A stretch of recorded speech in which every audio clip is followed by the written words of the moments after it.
The gymnasium lights hummed faintly above, throwing shadows across the rows of folding chairs and the squeaky polished basketball court.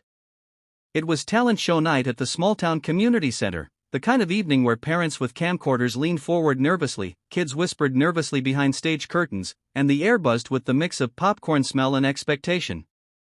The lineup was filled with the usual: a girl reciting poetry, a group of boys juggling, a teenager strumming his guitar. But then, a hush swept the crowd as the MC, half grinning, announced the next act with a chuckle. "Ladies and gentlemen, give a round of applause for John Neely Kennedy." The laughter that rippled through the crowd wasn't the good kind. Some nudged each other, some smirked.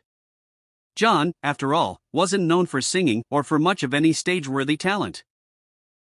He was a senator, a man whose sharp wit and down-home phrases often made headlines, but certainly not someone you'd expect to see under a spotlight in front of an expectant crowd. Backstage, John had heard the chuckles. He knew what this was. Someone had dared him, pushed him, perhaps even set him up for a laugh. He was supposed to stumble, to stammer through a song, and become the night's comic relief. But John wasn't a man who backed down from a challenge, even one wrapped in jest. He straightened his tie, adjusted his glasses, and walked toward the microphone with a quiet determination. When he stepped into the light, the laughter dimmed into whispers. John looked out across the crowd, his expression calm but thoughtful. For a moment, he simply stood there, letting the silence settle.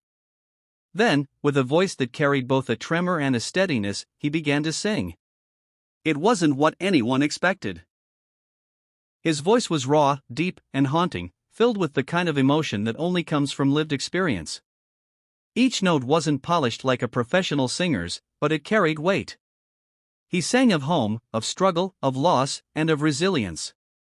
His words weren't just sounds, they were stories. The crowd that had once laughed grew still. Parents set down their phones. Children leaned forward. The gymnasium, once noisy, became a cathedral of silence, every ear clinging to his voice. By the time John reached the chorus, people were visibly moved, some wiping their eyes, others clutching the hands of the ones beside them. For John, the song wasn't just a performance. It was a piece of himself, an offering of vulnerability in a place where he had been expected to be mocked. He remembered his childhood, the quiet hardships, the lessons of humility his parents had taught him, and the countless moments of doubt he had faced in public life. All of it poured into his singing.